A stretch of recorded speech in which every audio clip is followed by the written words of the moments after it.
Hello and welcome back to my tutorial series on VCV Rack 0.5. In this episode, let's take a look at the Pulse Matrix 8 and 16, which recently released on VCVrack.com as one of the first paid modules you can buy. On sale right now for $25 as of this recording, regular price $30. So let's check this out. So if we first what we have here is what I've covered in previous tutorials. If you want to go back and look and see how this is all rigged up, I have my audio interface connected to a VCA to control the volume, which is connected to a VCO and ADSR and a sequence 3. So if we listen to that, it's just kind of a standard beat. We'll be using a little bit of some of these modules as we explore the Pulse Matrix. So if we scroll down, these are all the third-party modules as of this recording.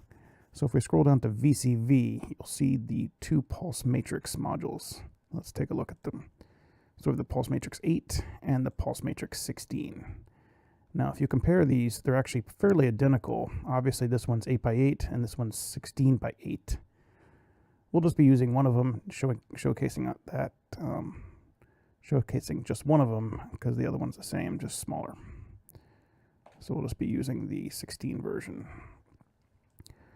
All right, so let's rig this up. How do we make this work? So the first thing you have to do is send in a clock signal into this input right here, where it says clock.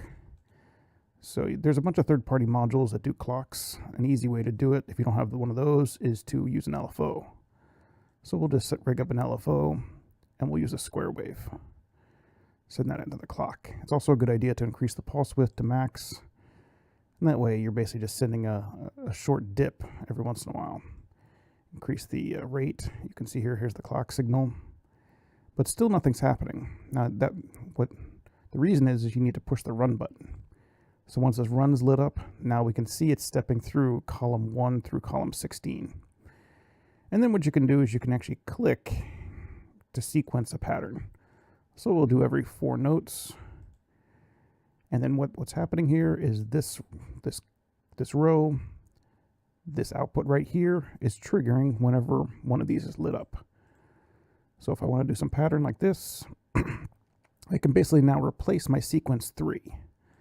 So if you remember, this was my pattern down here, on, off, on, off, on, off. But instead of using the sequence 3 to drive this ADSR, we'll use this output right here to drive our ADSR. And we'll listen to that. And we'll turn up the clock signal.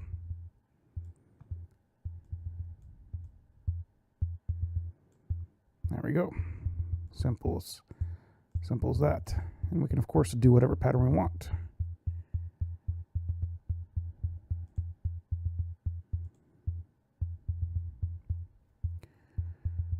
All right, so let's explore some of these other knobs. So there's a button over here, and then there's text that says forward, FD. So if you click this, this is reverse. And if you notice, this one's actually now running backwards, where all the rest of them are still running forwards. So you can click all these buttons if you want to, and now all these ones are running backwards too. Then there's I think it's like pendulum. I think it's what it is. And so it's going to go back and forth. You can see it's going forward and backwards.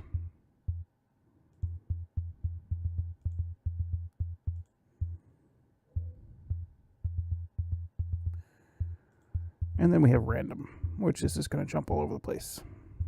And of course, all of these support any mode you want, any of those 4 modes. After random is back to forward. So you basically there's 4 modes. 1, 2, 3, 4. 4 modes for each of the rows, and they all can be controlled independently. Let's initialize the patch. All right, so we're back to nothing again.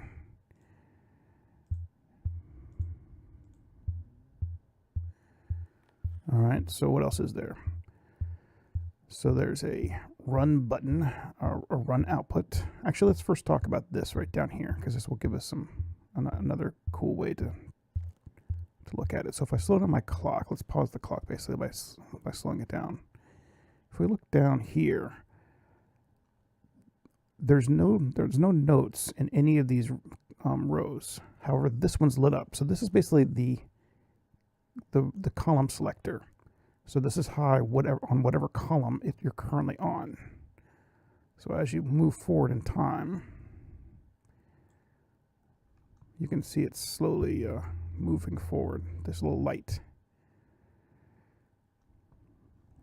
So that's kind of it's a trigger based on what column you're on. So if you want to do an action when it gets to, let's say, column 5, you can use this guy.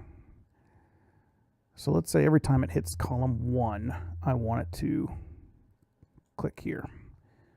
So let's see what happens. So every time it clicks, you see how it changes this. So this gate right here that's coming from column 1 is basically automatically pushing this button, which is causing this to step through those 4 modes we just saw. If we want, to say, okay, every time it hits column 4 or column 5, let's do this one. So you can rig it up however you like. All right, so that's basically all of these right here next to these buttons. Let's also initialize the patch so it doesn't go nuts on us. Slow it on our clock a little bit. All right, so one of the other interesting features is this top row of inputs right next to the numbers 1 through 16. And what that does is if you send a high signal to it, it will jump to that column. So let's say you want to jump to column 9. Let's say you want to jump to column 9 every time it reaches column 16.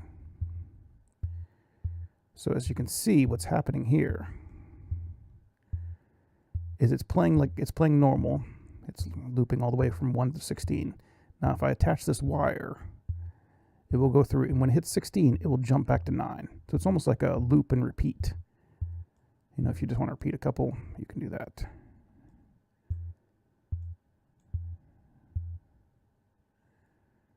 So notice it doesn't play the last note here.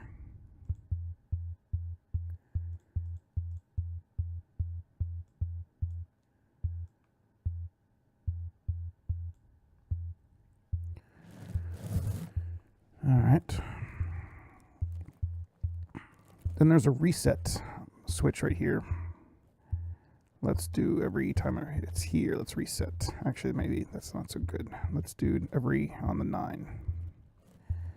So what the 9 is going to do is going to jump it all the way back. He's resetting the position back to the start. So it's very similar to going to here.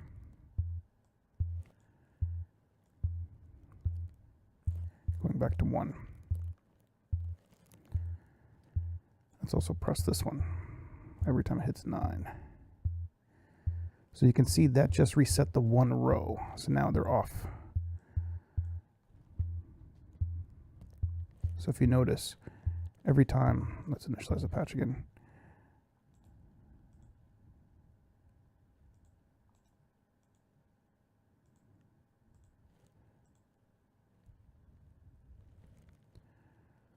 So when this wire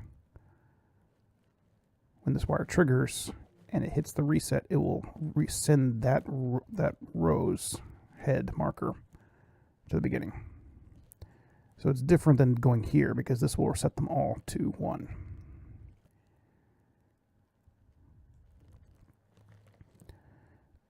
And then let's say you want this row, and then the next one is clock. So this is the clock that is normalized all the way down for all of the eight rows. But let's say you duplicate this. Now you have 2 LFOs, 2 clocks. You put one on super speed, for example, and I'm going to send it into this clock signal. Now notice this one now is now going super fast because his clock is very fast. Or of course you could slow it down, you could do it at different rates. So basically you can send in 8 different clock signals, 8 different rates to this clock column. Next one is random. Let's take a look at that. So every time it hits row 9, we'll do a random. So that's lighting up. That's basically causing different patterns to appear on this specific row. Now, if we trigger here, it's going to do, I believe, different patterns across the entire set for all of the rows. Now, if we just want one, if we don't want the whole thing to be randomized, you just want a single row to be randomized, then send a gate into this one. So that's what these 8 randomized do. So I think we've taken a look at, and this button will just reset, of course. So we've taken a look at basically all of these controls. We haven't looked at these controls down here. And we've looked at all of these controls. And then, of course, you have 8 outputs, 1 for each column, based on the pattern that you see. So if you go and you click randomize, you can see all these lighting up differently because of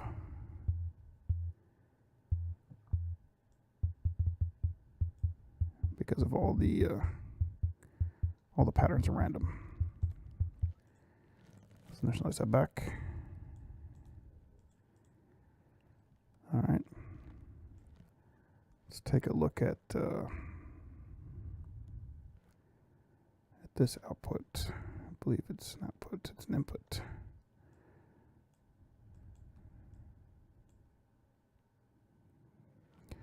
So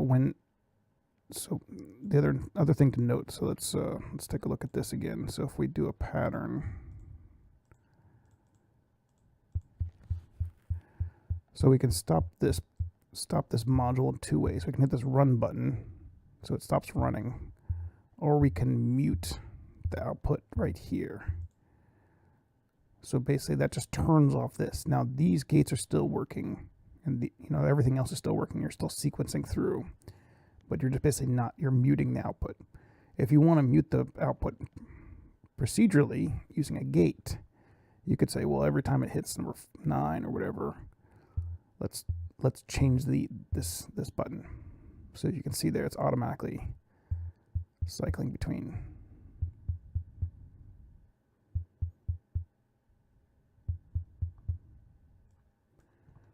All right, so that's those buttons. All right, then we have buttons down here. So let's set up a pattern so we can actually see what's going on. Something like that should do us fine. So if we send a slow LFO into this thing, so if we send a slow LFO into column,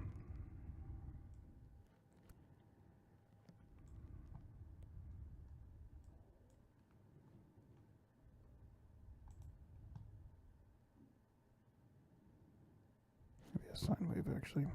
Yeah, there we go. All right, so if we just go this one.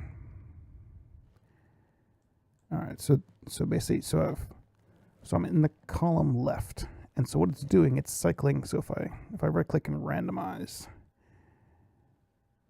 all the notes are moving forward 1. It's almost like it's shifting everything 1 space to the right every time it goes high. Every time this LFO goes high. And this one's the same thing, but 1 space to the left. Now, if you want it bipolar, you do it in the middle. And notice it's shifting a bit differently because just the signal's an LFO, so it's going positive and negative.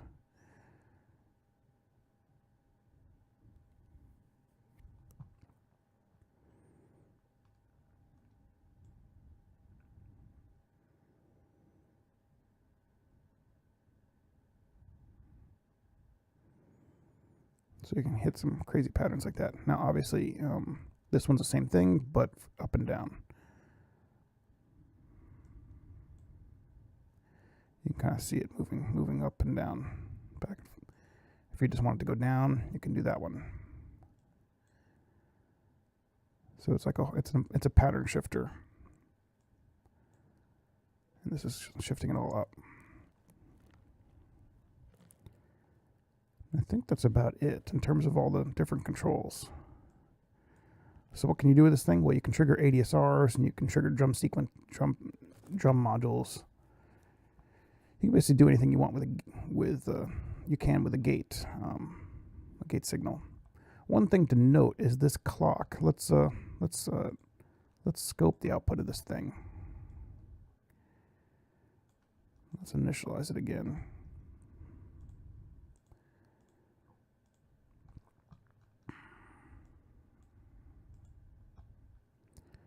Turn up our outflow. Turn down our time.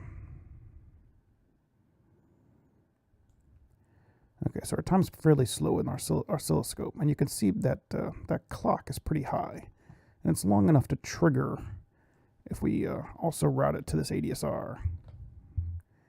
You can hear the ADSR is actually triggering, because the ADSR, this gate needs to be open for the entire length of the ADSR, because if you send just a tiny clock stab to it, it's not going to work. So let's demonstrate that. So let's search in our search bar for clock. Let's just go to the simple clock from JW Modules. So let's oscilloscope that and see what that looks like. So you can see here the pink is a bunch of stabs. It's a pulse. Right, it's not a long gate like that. So if we were to send this clock and drive this ADSR with a clock, you can hear it's just clicking, because the ADSR is not open long enough. It's not this gate is not open long enough for the ADSR to produce a sound. You need a long thing like an LFO, a long open. Now, if you were to drive this thing, the clock, with a module called clock, if you notice now, it's producing short stabs because it's carrying this clock signal through to this output. And that confused me for a while, because if you right click on the sequence 3, if you remember, there's a gate mode called retrigger that changes how the clock works right here, and it will let you drive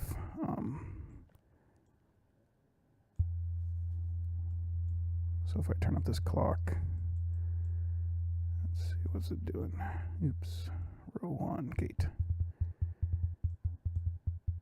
So you can hear this sequence 3 is now driving this ADSR.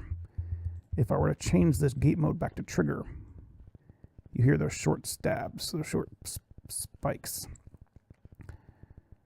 which obviously is not good, not what you want for an ADSR. Similarly, if you were to drive this guy with